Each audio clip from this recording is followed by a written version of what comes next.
Shalom Ovrachá, Haverim, Beruchim Rabaim, sejam bem-vindos ao nosso canal mais uma vez. Eu sou o Boaz. Hoje nós vamos conversar sobre a unicidade divina. É um assunto que tem gerado polêmica, é um assunto de vários debates, e um dos principais motivos pelos quais esse assunto tem sido matéria de debates é porque muito se debate de acordo com traduções não ligadas ao original, nem no texto e nem no contexto. Mas ainda assim, viemos falar sobre esse assunto em uma perspectiva filosófica.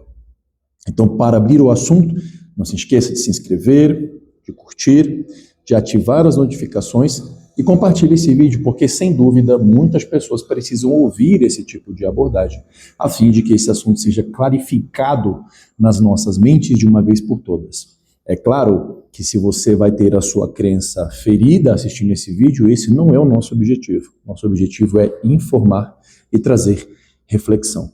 Você precisa pensar, você precisa ter acesso à informação e não a uma coerção. Então, sem mais delongas, vamos falar sobre nomes de Deus. Porque na Bíblia Deus é chamado de vários nomes diferentes. El Shaddai, Elohim, o próprio tetragrama, né? Hamakom, o lugar, e outros. Vários outros nomes, conforme nós já abordamos em outros vídeos aqui que nós fizemos.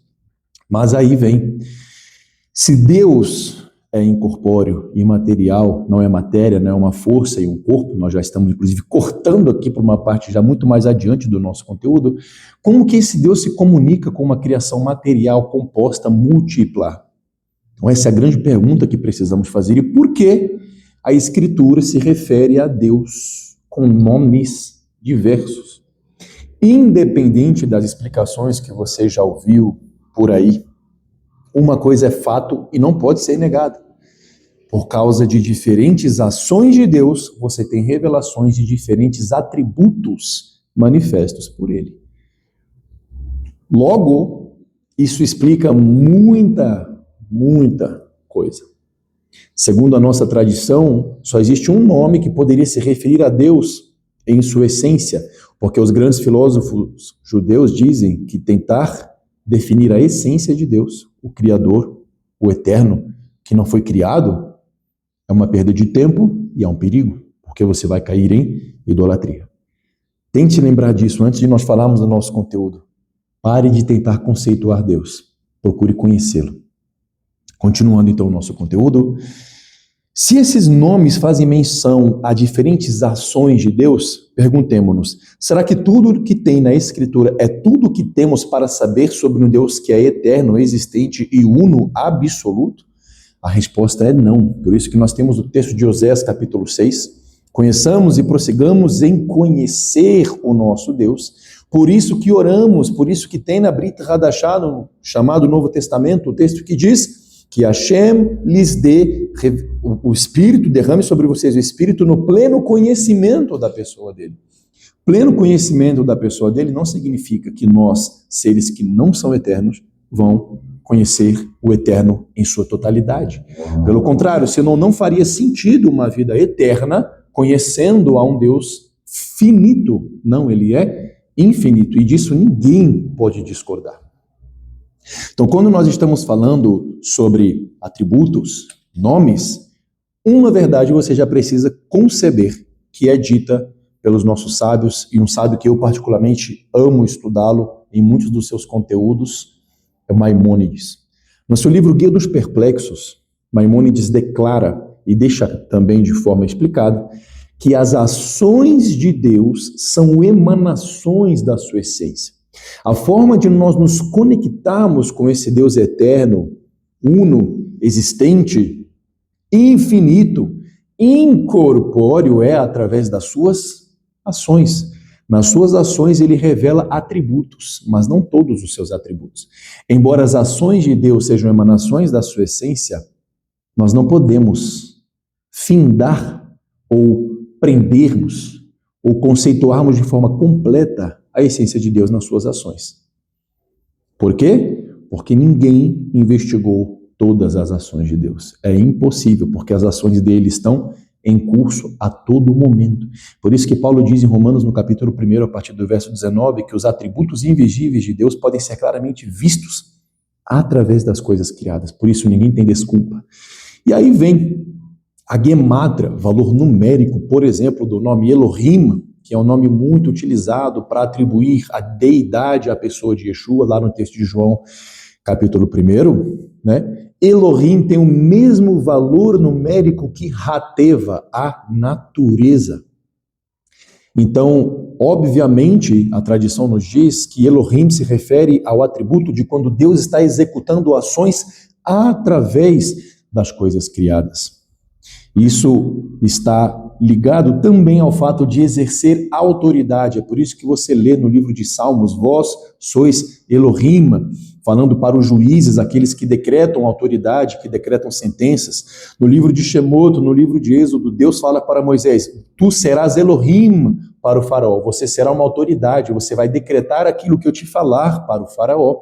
E dentro desse mesmo conceito nós temos o texto de João, capítulo 1, a partir do verso 1, que o verbo ele era Elohim. Em português vai estar escrito Deus, porque em português não tem outras palavras para se referir aos nomes de Deus, conforme no texto hebraico, e nem no contexto hebraico-judaico. Porque o verbo executou as criações materiais, e também aquelas que não são materiais no sentido de matéria física, anjos, principados, potestades. Foi através do verbo que Deus decretou a existência de todas as coisas. E se você crê em Yeshua e liga isso a Yeshua, você encaixa isso em João capítulo 1, versos 3 e 4. Colossenses capítulo 1, a partir do versículo 15, que nele foram criadas todas as coisas, tanto as que estão no céu, quanto as que estão na terra. Por isso nele serão congregadas todas as coisas na plenitude dos tempos, lá no livro de Efésios. Entende? Por isso, quando nós lemos textos como esses, nele serão congregadas todas as coisas, porque dele vieram todas as coisas. E no momento da prestação de contas, julgamento final, obviamente tudo tem que retornar ao enviado. O enviado é quem presta contas àquele que enviou. Assim contam as parábolas de Yeshua, assim toda a Torá determina. Assim como Moisés prestava contas do povo, de certa forma, diante de Deus como intercessor, ele sim tinha um papel semelhante a um de um mediador. Da mesma forma, isso se encaixa na pessoa muito mais elevada e de forma muito mais plena, obviamente, na pessoa do Mashiach. Mas entendamos agora o seguinte, nós estamos falando sobre unicidade. Aristóteles traz um conceito da unicidade e da incorporeidade de Deus, porque esse grande filósofo, se não um dos maiores nomes da filosofia secular, chegou à conclusão que precisava haver uma causa primária de todas as causas. Porque se fôssemos fazer uma sucessão de regressão temporal, você entraria num loop infinito. Quem gerou quem, qual causa gerou tal causa. E aí ele diz, obrigatoriamente é necessário que se chegue a uma causa primeira, ao motor inicial, a causa primária de todas as coisas e que necessariamente não pode ter sido criada. E esse, segundo Aristóteles, afirma também o Maimônides, esse é Deus. Nós não estamos dizendo que Aristóteles é crente e que Aristóteles creu de forma correta em todos os âmbitos. Não, Maimônides, no seu livro Moreh Nevuchim, Guia dos Perplexos, conserta algumas falhas da filosofia aristotélica, trazendo então uma visão de Torá mais abrangente. Mas ainda assim temos que compreender algo que é falado também no Guia dos Perplexos, é que Deus é um ser de existência necessária, porque tudo que foi criado necessariamente tem que ter um criador, e esse criador necessariamente tem que ter um criador, mas quem foi o criador do criador? Então nós chegamos na eternidade de Deus. Então o Bahia Ibn Pakuda, no seu livro Hovot Levavot, ou em português, Os Deveres do Coração, ele determina o quê? De todos os atributos que nós podemos utilizarmos deles para nos dirigir a Deus, os positivos são tendenciosos ao erro. Você fala que ele é sábio, então você está dizendo que existe a possibilidade dele não ser. Essa é a mentalidade filosófica, tá? Então você precisa compreender que nós estamos falando aqui em um âmbito filosófico. Ok? Mas existem 3 atributos que não atribuem a Deus uma tendência à imperfeição, como por exemplo esses positivos. E um atributo leva ao outro, segundo o Bahia Ibn Pakuda no livro Hovot Levavot, Os Deveres do Coração. Eternidade, existência e unicidade. Porque se nós falamos de eternidade, então ele não foi criado por ninguém, criou todas as coisas, não há ninguém antes dele, nem depois dele haverá. Mas se ele é eterno e não foi criado, então obviamente ele precisa ser existente, ele precisa existir. Por isso que vem o primeiro mandamento de toda a Torá: eu sou o eterno teu Deus que te tirou da terra do Egito. E isso está no Shema Israel, Adonai Eloheinu, Adonai Echad, Deuteronômio 6, versículo 4. Ouça, Israel, o Senhor é o teu Deus. Então a primeira parte do Shema é que nós temos que confiar, crer que Deus existe. Então esse segundo atributo é existente. E o terceiro é uno, porque se ele é existente e é eterno, não houve ninguém antes dele nem haverá depois, obviamente ele precisa ser uno e não composto. Porque composto pode ser dividido. Se pode ser dividido, não é infinito. Porque o infinito, quando dividido, não poderia perder a sua infinitude. O finito, quando dividido, sim, ele perde uma parte de si para essa outra parte composta pela divisão. Então entendamos que cada um desses três atributos conversam entre si. Se ele é uno, necessariamente, então ele precisa ser antes de tudo, eterno. E se é eterno, necessariamente antes de tudo, e não haverá nada depois dele, nem ninguém, ele precisa ser existente, precisa existir. Por isso, nós abordamos esse conteúdo de Shema Israel Adonai Eloheinu, ele é o nosso Deus. Então não somente você tem que crer que ele existe, como também ele é o nosso Deus. Nós estamos debaixo de sua tutela e da realidade revelada por ele. Então Adonai é Had, ele é um. E por que nós estamos trazendo essa informação? Porque também no Sefer Devarim, no livro de Deuteronômio, no capítulo 4, no verso 39, está escrito: sabe, pois hoje. Ou seja, sabe, você tem que saber. E considera no teu coração, também tem que considerar a nível de coração, que o eterno é Deus, em cima no céu e embaixo na terra, e não há outro. Mas aí entra a seguinte questão: poxa, Boaz, você falou de Yeshua, e está falando que Deus é uno, você está negando Yeshua, você está... muitas pessoas ouvem essa parte, que é um dos primeiros princípios, é o primeiro princípio da fé judaica, dos 13 princípios maimonidianos, que são aceitos universalmente por todos os judeus, e vão dizer assim: olha aí, essa pessoa está falando que não existe trindade, está falando aí, né, do Deus uno, essa pessoa não crê mais em Yeshua, essa pessoa negou o Messias. Não. O Messias falou em João capítulo 17, 3, a vida eterna é esta, que creiam somente em ti como o único e verdadeiro Deus, e em Yeshua, aquele a quem tu enviastes. Deus tem um método de trabalho que ele quis ter, que é por meio de enviados. Yeshua repete, não é o mesmo Mashiach que diz: eu faço o que vejo meu pai fazer. O que o Mashiach fez em Mateus capítulo 10, no verso 40, também nos evangelhos sinóticos? Quem receber vocês, meus enviados, meus shlichim, meus emissários, recebe a mim, e quem recebe a mim, recebe aquele que me enviou. Então esse é um sistema adotado por Deus. Mas ainda vamos um pouquinho mais longe. Onde entraria Yeshua nesse quadro de unicidade divina? Porque nós sabemos, então, que o primeiro mandamento da Torá envolve a unicidade divina. Não há outro. Eu sou o eterno teu Deus. Não terás outros deuses. Já vem para essa segunda parte. Além de mim e mim diante da minha face. Se as ações de Deus são emanações da sua essência, nós lemos em Colossenses 1,15, Provérbios 8, a partir do versículo 22, João capítulo 1, a partir do verso 1, etc., que tudo foi criado não através do Mashiach. Então esse é um conceito que a Kabbalah nos traz, embora quem for judeu tradicional vai, né, nos criticar bastante com isso. A Kabbalah explica que os atributos de Deus são resumidos em 10, que são os atributos da Etz Chaim, da árvore da vida, que é a estrutura do homem supremo. Quem já viu o diagrama sefirótico e sabe do assunto que eu estou falando, os atributos, Keter, Chokhmah, Binah, Chesed, Gvurah, Tiferet, Netzah, Hod, Yesod, Malchut, esses atributos são configurados na imagem, no formato do homem supremo, chamado Adam Kadimon, na Kabbalah. Esse homem supremo, na própria Kabbalah, é o Mashiach.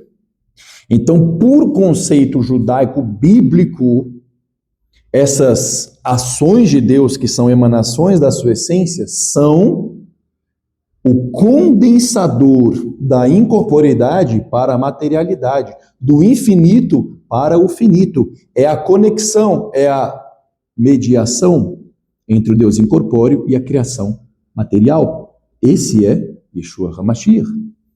É porque você talvez só veja ele como homem. Você não veja o que a Bíblia diz sobre ele. E não estamos falando que ele é o tetragrama. Nós não cremos nisso. Você vai achar outras páginas no YouTube que creem nisso. Se você quer crer nisso, esse não é o vídeo certo para você, ou talvez seja o vídeo certo para você poder compreender verdadeiramente, então, as Escrituras, principalmente a respeito desse tema. Logo, se Yeshua se encaixa exatamente nessa mediação, 1 Timóteo 2,5, né? Ele é o mediador entre Deus e os homens, é disso também que nós estamos falando.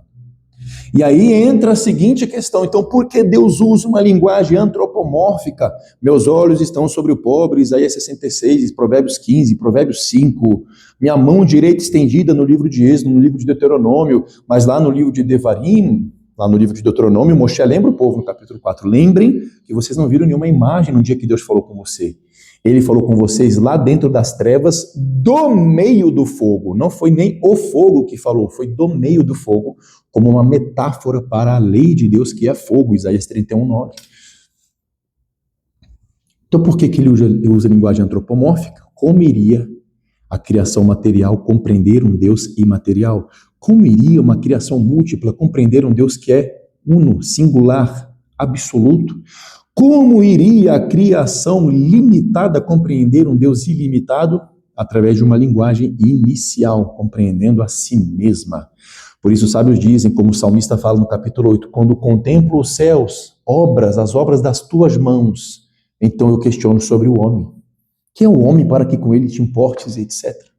Veja, a maneira de concebermos, compreendermos, nos submetermos a Deus é analisando uma reflexão correta da própria criação. Por isso Yeshua é essa criação plena, e por isso através dele, somente através dele podemos ter uma compreensão correta, e é por isso que é o próprio Mashiach que vai restaurar toda a criação no milênio. Através da vinda do seu retorno, teremos a ressurreição e teremos a restauração de toda a terra. Está escrito no livro dos profetas, nós reconstruiremos as ruínas antigas. O templo, inclusive, para muitos será reconstruído por Mashiach para o período milenar, e etc, etc, etc. Então isso não nega Yeshua, isso na verdade concede a ele o verdadeiro reconhecimento que ele tentou nos ensinar em todo momento em que estava aqui.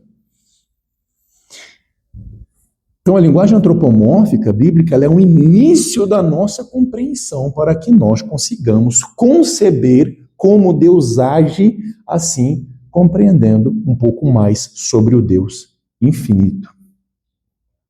E aí entra uma seguinte questão. A ciência, ou muitos cientistas, quanto mais descobrem, mais negam Deus. Não poderia haver algo mais desprovido de sabedoria do que esse tipo de atitude. Por quê?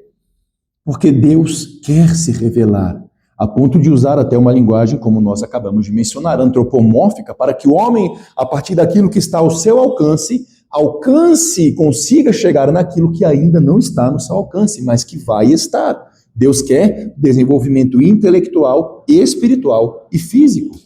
Emocional também, é óbvio. Então, como que quanto mais nós conseguimos conceber coisas cientificamente, mais nós negamos a existência de Deus.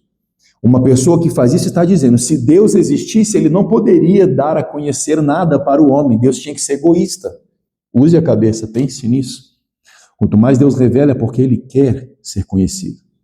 Mas existe uma forma correta de conhecê-lo, conforme está no texto de 1 Coríntios, capítulo 8, nos versos 2 e 3. Ele que pensa saber algo, desconhece a forma como convém saber. Mas aquele que ama a Deus, esse é conhecido dele. Provérbios 3, versículo 6, reconhece ao Senhor em todos os teus caminhos, e ele endireitará as tuas veredas. Sabe, pois hoje considera no teu coração, ou seja, é para saber, Deuteronômio 4, 39, Oséias capítulo 6, conheçamos e prossigamos em conhecer. Temos que crescer, temos que obter conhecimento. Qual é a forma? O temor do Senhor é o princípio do conhecimento, Provérbios 1, versículo 7. O temor do Senhor é o princípio da sabedoria, Provérbios 9, verso 10. Temas que nós abordaremos em outros vídeos. Que o Eterno te abençoe e que esse vídeo tenha ajudado a vocês. Shalom, shalom.